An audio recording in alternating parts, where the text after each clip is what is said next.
Buenos días a todos y bienvenidos a otro episodio en Project Management Vivo. En esta ocasión veremos los 15 errores más comunes de los Project Managers. Espero les guste. Bien, como primer punto tenemos no entender o asegurar claramente cómo el proyecto esté alineado con los objetivos de la organización. 2. No gestionar adecuadamente las expectativas de todos los involucrados, todas las partes interesadas del proyecto. 3. El no lograr un acuerdo sobre los objetivos del proyecto y los criterios de salida o de éxito del proyecto.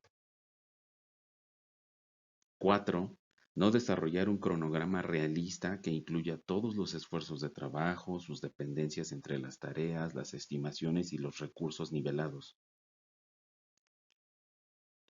5. No obtener la participación y aceptación en el cronograma del proyecto. 6. No decidir y comunicar claramente quién es responsable de qué. 7. No se utilizan procedimientos de control de cambios para gestionar el alcance del proyecto. 8. No se comunica de manera consistente y efectiva con todas las partes interesadas clave del proyecto. 9. No se ejecuta el plan. 10. No se abordan riesgos clave al principio del proyecto. 11. No se identifican de manera proactiva los riesgos ni se desarrollan planes de respuesta o de contingencia para estos riesgos. 12. No se obtienen los recursos adecuados con las habilidades correctas en el momento adecuado. 13. No se persigue de manera agresiva la resolución de los problemas. 14. Hay una inadecuada definición y gestión de requerimientos. 15. Hay insuficiente gestión o falta de liderazgo del equipo. Bien, veamos a detalle cada uno. En este sentido, número 1, no entender cómo el proyecto esté alineado con los objetivos de la organización. Y la razón de que sea el primero es por una sencilla. Sucede en casi el 80 o 90% de los proyectos. No entendemos el cómo es que este proyecto va a ayudar realmente a la organización a un mediano, corto o largo plazo.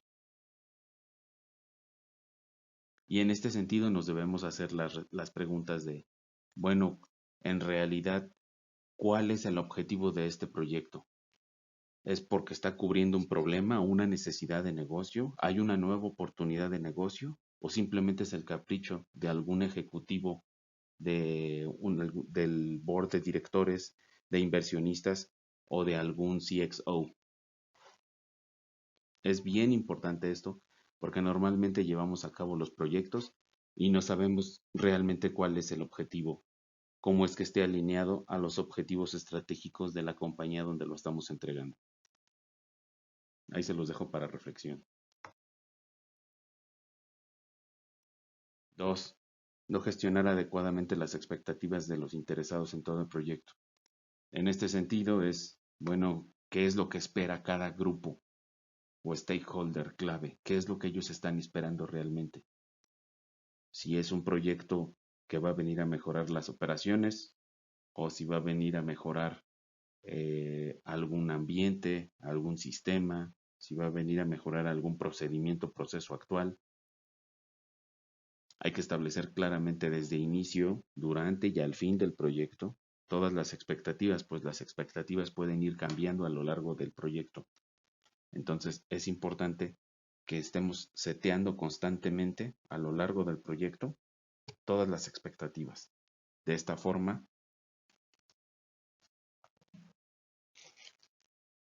todos los cambios van a estar claramente identificados y vamos a poder saber por qué se está originando este cambio, porque tendremos el background, la historia de lo que se estaba esperando. Como pecado número 3 es no lograr un acuerdo o una aceptación sobre los objetivos del proyecto y los criterios de éxito. En este sentido hay algo que se conoce como el buy-in en los proyectos, que no es otra cosa más que la participación o la opinión. Y en este sentido, este buy-in es importante obtener esta opinión de todos los interesados sobre cuáles serían los criterios de cierre del proyecto. ¿Cómo vamos a definir que ya se cerró y que quedó exitoso? Normalmente en un SAO, en un contrato o en un APEO, mucho menos, jamás lo he visto, que vengan criterios, los criterios de éxito, los criterios de cierre. Entonces, esa es una actividad clave que te corresponde como responsable de proyecto. Es bien importante tener esto. Como error número 4 podemos tener al desarrollar un cronograma realista. Eh, Normalmente el error común es desarrollar un cronograma. Tú crees saber parte de las actividades que se van a realizar, haces el cronograma tú solo, te encierras en una oficina o en una cueva y sales después de muchos días con tu cronograma final y se los presentas a todo mundo y todo mundo lo ve y dicen, ah, pues se ve más o menos bien. Y ya, y se van con eso.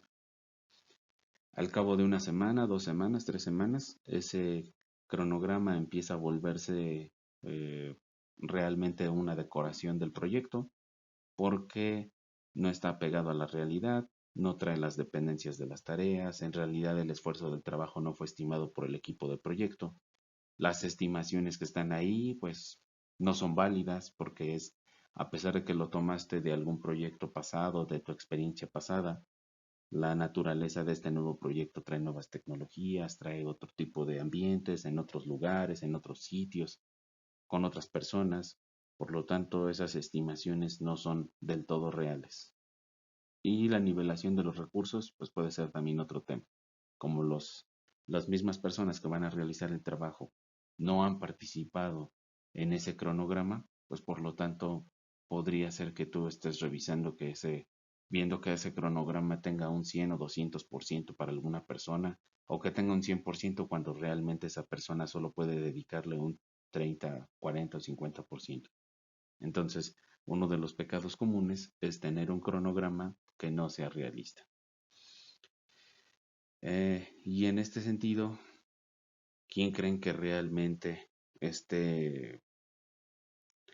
eh, cuando tú presentas un cronograma que no ha sido del todo revisado por el equipo de trabajo y por todas las personas involucradas, este cronograma nadie lo cree, nadie tiene confianza en él y solamente se vuelve un adorno?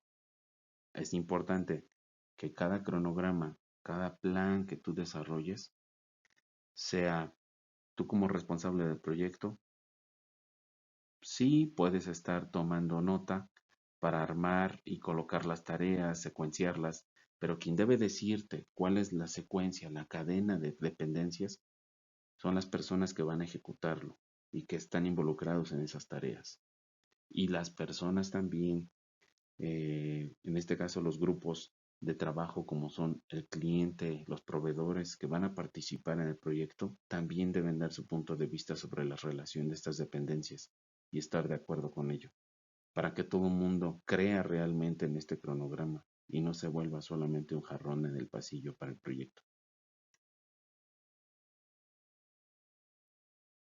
Como número 5, tenemos el que no se obtiene una participación o una aceptación en el cronograma del proyecto, que va relacionado al punto anterior.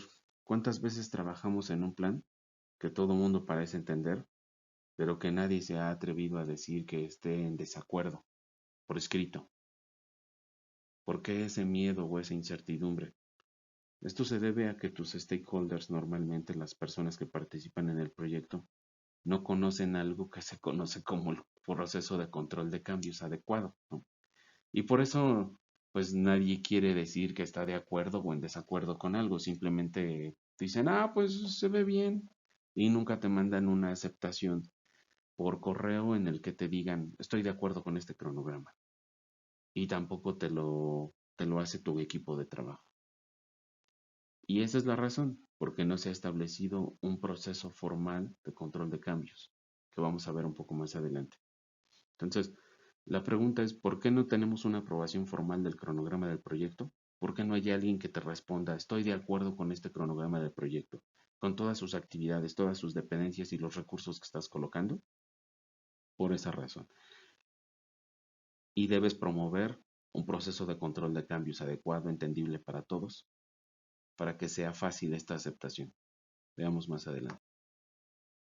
Como número 6, tenemos no decidir y comunicar claramente quién es responsable de qué. Y en este sentido tenemos algo que se conoce como la matriz RACI, que puede ayudarles mucho para este tema, que no es otra cosa más que una tabla de roles y responsabilidades y saber a quién se le comunica, quién debe estar informado, quién ejecuta qué. Es muy importante el definir y el separar, el hacer la diferencia entre la matriz RACI y un cronograma o un plan de trabajo. En una matriz RACI no debes colocar todas las actividades del proyecto. Solo debes colocar los roles y las responsabilidades para que a cada quien le quede claro el rango de alcance de lo que debe ejecutar. Es muy diferente a un plan de trabajo en el que tú colocas claramente quién hace qué actividad. Aquí solo vamos a hablar de roles y responsabilidades. Y como normalmente esta tabla de roles y responsabilidades o no se hace o se hace muy escueta, vienen las dudas posteriores de, oye, ¿y quién va a hacer esto? ¿Y quién tiene que darnos la aprobación para esto? Cuando vienen esas dudas, de inmediato vayan a su matriz RACI y si no está, actualícenlo o agréguenlo para asegurarse que no les vuelva a pasar. Como número 7 tenemos no utilizar procedimientos de control de cambios, lo que platicábamos. ¿Por qué todo el mundo teme a los cambios? ¿Por qué piensan que las metodologías están en contra de los cambios? Eh, Simplemente hay que llevar un registro de los cambios, su descripción, la razón del cambio, su estatus, si fue aprobado o rechazado. Son herramientas muy poderosas para el control de cambios. Hay que hacerlo, es parte de la responsabilidad de manejar un proyecto. Si no llevamos procedimientos de control de cambios, todo el mundo teme a los cambios. Y cuando hay, tratan de disfrazarlos. ¿Por qué? Porque no saben qué impacto pueda tener. Si es un impacto económico, del lado del cliente, normalmente van a querer hacer pasar que esos cambios están implícitos en algo que te compraron. Del lado desde la perspectiva del proveedor, siempre vas a querer ver que algo no está dentro para poder cobrarlo. Y del lado del sponsor del proyecto, pues no quiere ver que haya muchos cambios porque no quiere que haya impacto en sus fechas ni en sus costos. Lo que quiere es que las cosas salgan como le habías dicho. Por lo tanto, todo mundo, al no conocer el procedimiento de control de cambios, teme a los cambios y piensan que las metodologías van en contra de los cambios y que no debe haber cambios y esto, mira, manéjalo así, no hay problema, aquí lo podemos meter, etc.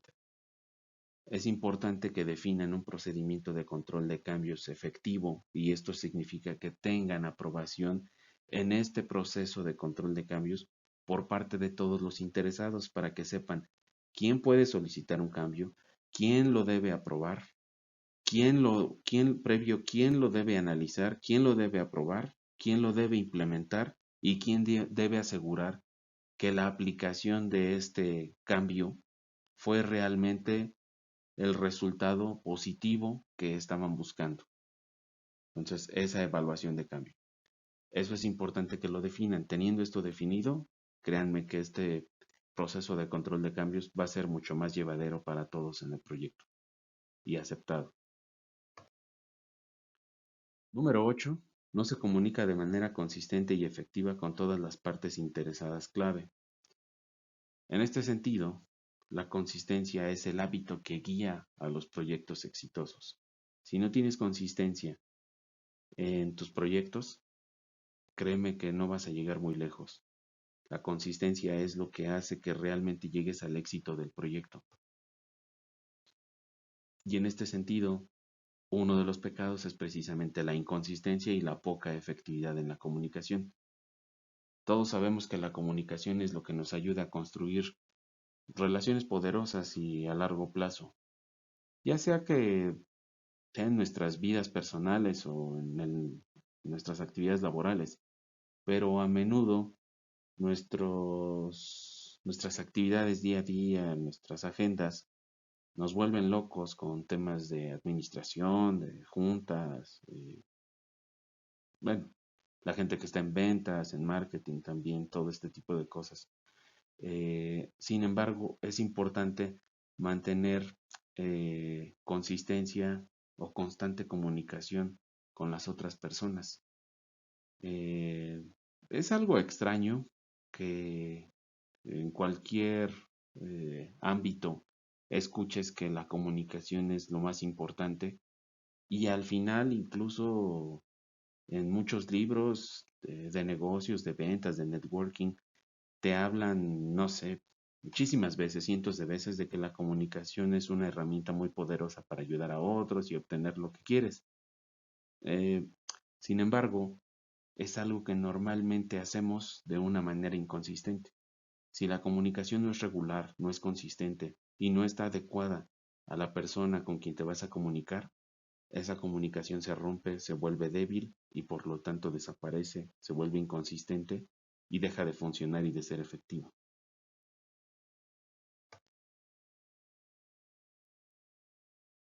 Y aquí lo vemos.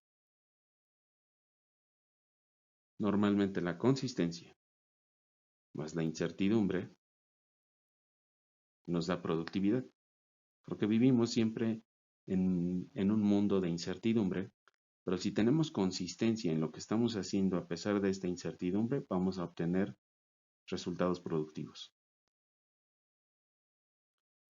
Como número 9 tenemos no ejecutar el plan del proyecto. Todo estuvo muy bien, fue una planeación tremenda, el equipo se reunió muchas veces, todos estuvieron de acuerdo con el plan, se armaron 20 Gantt charts, o todo está en Jira, y ya todos sabemos lo que está por realizarse, lo que no se hizo, lo que se va a hacer. Nos generan reportes en tiempo real, todo se ve muy bonito y ordenado. Sin embargo, ya pasó una semana y nos dimos cuenta que nadie ha seguido las actividades en el plan y luego nos ocupamos de que pues estamos muy ocupados para seguir el plan. Entonces, aquí tenemos algunos puntos pues para en realidad ser más efectivos a la hora de ejecutar. Porque es muy padre tener un plan, pero normalmente nadie lo sigue. Entonces, para que te vuelvas un ejecutor es, número 1, debes tener compromiso en las metas más importantes. Y entonces, elige una de las grandes acciones de tu proyecto y haz que sean el foco central. Agrégales tiempo y energía. 2, empieza a desglosar tu plan en tareas más pequeñas. 3, elimina distractores. Cualquier distracción que tengas, elimínala. 4, establece comportamientos positivos. Al final de cada día, pasa un poco de tiempo pensando acerca de las cosas que quieres lograr para el siguiente día para que empieces a avanzar con tus proyectos y en las tareas específicas que quieres ejecutar. 5, bloquea tiempo para tu proyecto. Haz que esto suceda. O sea, agrégalo a tu calendario y bloquea las cosas que tienes que hacer realmente para tu proyecto. Sé extremadamente claro en las cosas que quieres, en las razones que quieres para tu proyecto y mantén esas razones en foco. Eh, y por otro lado, también comparte tus planes con las personas que vas a realizar. Tienes el plan, compártelo con todo el mundo, asegúrate que cada una de las personas que van a ejecutar las tareas entiendan lo que van a hacer y si no lo entienden y tú tampoco se los puedes explicar, arma una reunión para poder aclararlo y si es necesario, vuelvan a definir esa actividad en el plan, pero no lo dejes como un supuesto de que ya él lo entiende, de que tú lo entiendes. Si tú no lo entiendes, es muy probable que él tampoco lo entienda. Recordemos, la vieja frase: eres grandioso en la planeación, pero terrible en la ejecución. No dejen que eso les suceda. Número 10. No abordar riesgos clave al inicio del proyecto. Esto es algo muy interesante porque la diferencia entre un riesgo y un issue o un problema, pues es que el riesgo no ha sucedido. El riesgo va a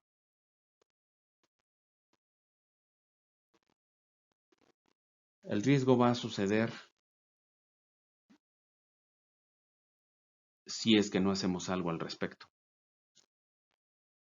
O podemos hacer algo al respecto simplemente para minimizar el impacto que pueda tener la magnitud de ese riesgo.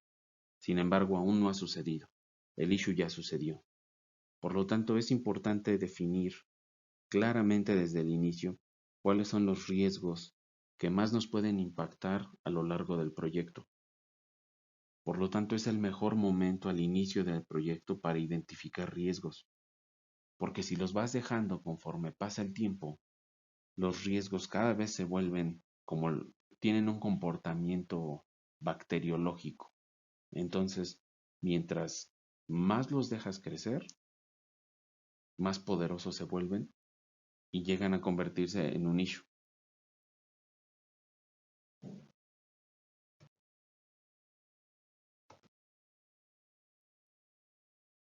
Once, no identificar riesgos de manera proactiva y desarrollar planes de contingencia. Va relacionado al anterior, sin embargo, una vez que ya identificaste los riesgos, pues es importante decir, oye, pues uno de los riesgos puede ser que debido a la pandemia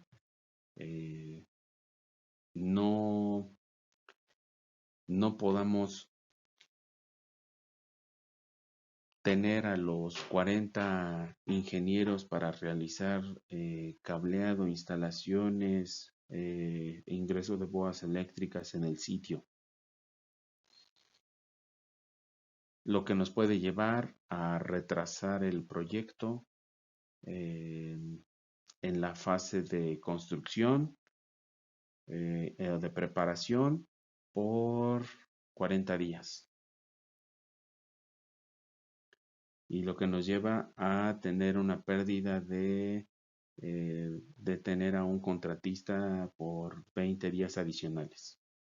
Entonces, este riesgo debe tener una respuesta. No simplemente podemos dejarlo ahí. Entonces, hay que armar una respuesta para esto y podríamos decir, bueno, pues una de las respuestas puede ser que hagamos un control de cambios con nuestro proveedor y comentar que debido a la pandemia, pues necesitamos que haga ajustes también en la distribución de su plantilla y por lo tanto el impacto económico hacia nosotros sea menor. Entonces es importante que a todo riesgo clave le identifiques un plan de respuesta, un plan de contingencia. Número 12. No obtener los recursos correctos con las habilidades correctas en el momento correcto. Y esto está muy relacionado a, te asignan un proyecto, te dicen, pues aquí están tus 2 o 3 o 5 o 20 ingenieros que son los que van a trabajar contigo. Y entonces tú simplemente dices, pues va a haber ingenieros, vamos a realizar el plan del proyecto. Y empiezan todos a dar su opinión, empiezas a armar tu estructura, las dependencias, y resulta que el plan que estaba considerado inicialmente en contrato para finalizarse en 3 meses, al término de tu sesión con los ingenieros, pues resulta que lo terminarán en 4 meses y medio. ¿Cuál es la razón? Y pues empiezas a revisar a mayor detalle y te das cuenta que en realidad los recursos o no tienen las habilidades suficientes para poder completar más rápido el trabajo, o no tienen la capacitación para hacerlo, y por lo tanto su estimación es inadecuada, o el recurso no puede estar asignado al 100% en tu proyecto para poder cumplir con esos 3 meses. Por lo tanto, al estar parcialmente, pues se va a 4 meses y medio. Entonces es importante que hagas esta evaluación de los recursos con las habilidades adecuadas en el punto en el tiempo de tu proyecto que los requieres y que sea el número de recursos adecuado que necesitas. Número 13. No perseguir agresivamente la resolución de problemas. ¿Cuántas veces hemos escuchado, visto en nuestros proyectos que tenemos varios issues y estos issues no se les da un seguimiento agresivo? ¿Y a qué me refiero con agresivo? Hay que ser muy suave con las personas, pero duro con los problemas. Los problemas debemos darles un seguimiento dependiendo de su naturaleza, pero debe ser agresivo. Los problemas más duros deben tener una resolución agresiva, de tal forma que se resuelvan lo más rápido posible e involucrar a las personas que deben estar ahí. Si deben ser proveedor, cliente, alguien más, enviarlo por control de cambios, hay que ver qué se tiene que hacer, pero debemos resolverlo lo más rápido posible. Esos issues que son los que más están amenazando nuestro proyecto, hay que resolverlos agresivamente, muy rápido. O dar una respuesta o tener certeza sobre lo que se va a realizar en ellos de manera rápida.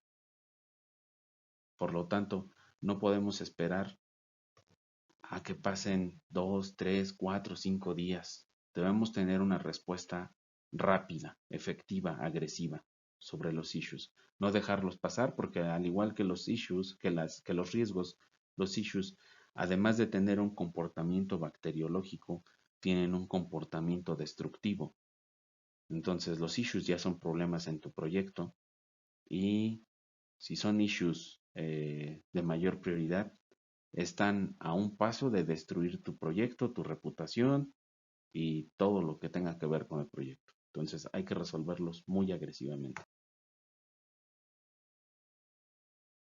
Una inadecuada definición y gestión de requerimientos como punto 14. ¿Y a qué nos referimos con esto? Ya tenemos claro todo lo que se espera del lado del cliente, de los usuarios, de los jefes. Pues es lo que normalmente asumimos. Tenemos un contrato, un SAO, creemos que los requerimientos que vienen ahí es todo lo que se necesita y por lo tanto no hacemos gestión de requerimientos, es decir, no hacemos una sesión en donde revisemos que cada uno de esos requerimientos son entendibles por todos, por nosotros mismos, que tengamos un procedimiento adecuado para estar gestionando estos requerimientos y nuevamente si hay cambios o desviaciones sobre lo que hay en contrato o lo que ellos esperan, pasarlo por un proceso de control de cambios. Normalmente esto es uno de los pecados clave también. La gestión de requerimientos es inadecuada, tampoco se definen bien desde la arquitectura y por lo tanto nos lo llevamos también a la ejecución.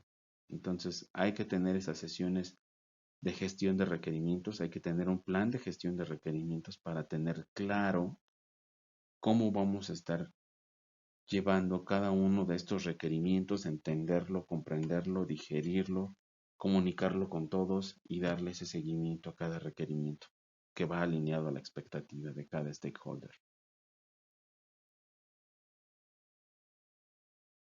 Y por último, tenemos insuficiente gestión y liderazgo del equipo de proyecto. En algunas conferencias y charlas que he tenido también con algunos project managers, suelen ser reuniones de queja. No, pues es que el sponsor es muy malo, nos trata muy mal, el equipo de trabajo no hace lo que les debe, lo que deben hacer, se vendió el proyecto muy mal, el requerimiento era inadecuado, estaba sobredimensionado o subdimensionado, no se consideraron muchos elementos y después tuvimos que meter más elementos y no hubo control de cambios, etcétera, etcétera. Muchos de estos problemas tienen que ver con el liderazgo del equipo del proyecto y esto tiene que ver con la culpa de Project Manager. Si un Project Manager no tiene la experiencia y cae en estos errores que acabamos de mencionar, normalmente también somos culpables de este proyecto fallido, de estos errores. Entonces, es importante que como project manager número uno tengas la autoridad, tengas el poder, la experiencia, la influencia, pero sobre todo trates de evitar estos errores y veas que debes tener siempre un soporte de los niveles ejecutivos. Si los niveles ejecutivos no te apoyan, no vas a llegar muy lejos. Necesitas tener el apoyo de alguien de nivel ejecutivo para que las cosas empiecen a mover y que ese nivel ejecutivo te dé realmente poder a ti para que todos los demás respeten también tu autoridad y puedas evitar los 14 puntos anteriores.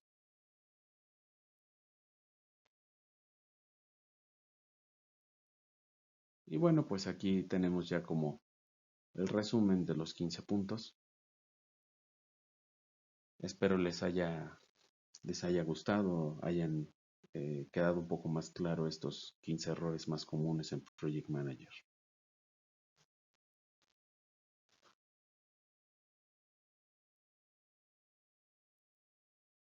Espero les haya gustado y bueno, pues no olviden ahí suscribirse. Hasta luego.